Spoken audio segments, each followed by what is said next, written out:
So present సినీ రంగానికి సంబంధించి సంక్రాంతికి 3 సినిమాలు రిలీజ్ కాగా ఏ సినిమాకి కూడా ఇంత నెగిటివిటీ అనేది రాలేదు. ఒక గేమ్ చేంజర్కి మాత్రం చాలా నెగిటివిటీ.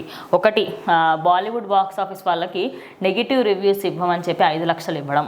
అదే కాకుండా సినిమా రిలీజ్ అయిన వెంటనే హెచ్డి ప్రింట్లో మూవీ రూల్స్ ఐబొమ్మలో రిలీజ్ అవ్వడము. నిన్న మాత్రం ఇదే దారుణం అని చెప్పుకోవచ్చు. సంక్రాంతి సందర్భంగా మనం చూసుకుంటే ఒక సిటీ కేబుల్ ఛానల్లో, లోకల్ ఛానల్ సిటీ కేబుల్ ఛానల్లో మాత్రం గేమ్ చేంజర్ని ఏదైతే మనకు పైరసీ రిలీజ్ అయిందో దాన్ని వాళ్ళైతే టెలికాస్ట్ చేయడం జరిగింది. ఇది చూసినప్పటి నుంచి అరే ఎందుకు ఇంత నెగిటివిటీ అనేది ప్రతి ఒక్కరు కూడా అడుగుతున్న మాట.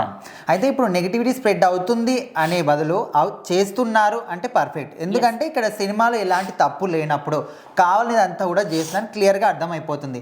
ఒక 45 మెంబర్స్ ఒక గ్రూప్గా జాయిన్ అయ్యి వాళ్ళందరూ కూడా కావాలని సినిమా గురించి నెగిటివిటీ స్ప్రెడ్ చేస్తున్నారని న్యూస్ కూడా క్లియర్గా అందరికీ అర్థమైపోయింది. అయితే ఈ సినిమాలో అసలు డైరెక్టర్ కానీ అక్కడ నటించిన వాళ్ళు కానీ 100కి 200% వాళ్ళు నటించారు. అదేవిధంగా డైరెక్టర్ కూడా ఆయన ఏం చూపించాలనుకుంటే దాన్ని క్లియర్గా చూపించారు. కాకపోతే ఇప్పుడు వీళ్ళు ఈ విధంగా నెగిటివిటీ ఎందుకు స్ప్రెడ్ చేస్తున్నారు? సో ఇది పక్కన పెడితే ఇప్పుడు ఇది ఎక్కడి వరకు వచ్చిందంటే డైరెక్ట్గా లోకల్ ఛానల్స్లో కూడా సినిమాని ప్రసారం చేసేట స్టేజ్కి మాత్రం వచ్చింది. అంటే ఇప్పుడు నార్మల్గా పైరసీ తీసుకొచ్చారు, హెచ్డి ప్రింట్ సోషల్ మీడియాలో కానీ అంటే ఓకే, ఒక సిటీ కేబుల్ ఛానల్లో టెలికాస్ట్ చేయడము.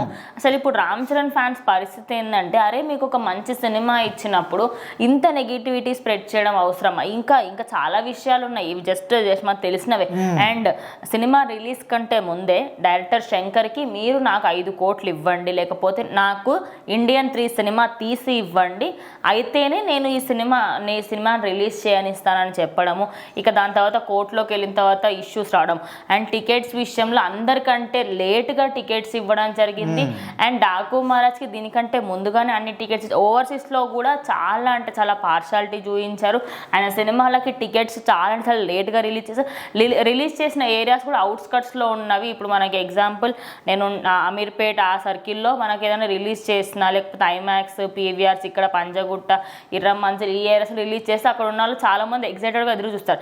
అట్లా కాకుండా Gachibowli side, Shadnagar side, Shamshabad side release చేస్తారు కంటే అక్కడ వరకు ఎవరు వెళ్తారని చెప్పేసి చాలామంది టికెట్స్ బుక్ చేసుకోలేదు. సో ఇదే విధంగా ఓవర్సీస్లో కూడా ఇంతే జరిగింది. ఇలా చెప్పుకుంటూ పోతే సినిమా రాకన్నా ముందు నుంచి కూడా సినిమాని 5 అవర్స్ ఆయన తీయడం జరిగింది.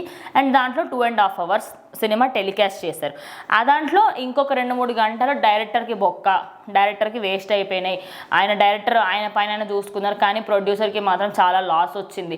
కాదండి, ఒక సినిమా ఆయన తీయాలనుకుంది 2 పార్ట్గా తీయాలనుకున్నారేమో, మేబీ ఆయన చెప్పాలనుకున్న మెసేజ్ ఫస్ట్ పార్ట్లోనే వచ్చేసిందేమో, మేబీ దాంట్లో ఏదైనా ఒకటి అయ్యి ఉండొచ్చు కదా. ప్రతి దాన్ని ఇట్లా ఏదో నెగిటివిటీ చెయ్యాలి అన్నట్టుగానే కంకణం కట్టుకొని చేసినట్టు ఉంది. చేయాలనుకున్న వాళ్ళు దాన్ని ఏదో ఒక రీజన్ పట్టుకుంటారు ఖచ్చితంగా. ఇప్పుడు సినిమా ఎక్కువసేపు ఉంటే దాని ల్యాగ్ ఉంది, బోరింగ్ అంటారు. తక్కువసేపు ఉంటే మీ పని తక్కువ ఉందేమో అందుకే తీసి, ఇట్లా ఏదైనా కానీ వాళ్ళు మెంటల్గా ఫిక్స్ అయిపోయారు సినిమా నెగిటివ్ చేద్దామని. సో ఆటోమేటిక్ చేసేస్తున్నారు.